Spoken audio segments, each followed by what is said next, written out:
இன்றைக்கி கொத்து பரோட்டா செய்யலாம். அதுக்கு ரொட்டி, கடை ரொட்டி, ஒரு சேவை பாக்கெட் வாங்கி வச்சுக்கோங்க. இப்போ கொத்து பரோட்டா எப்படி செய்யுதுன்னு பார்க்கலாம். எண்ணெய் கொஞ்சம் ஊற்றிக்கலாம்.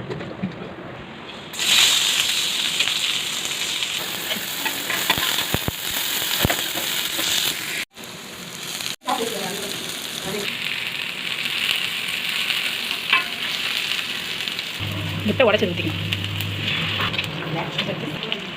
எப்படி கொஞ்சம் போட்டுக்கோங்க.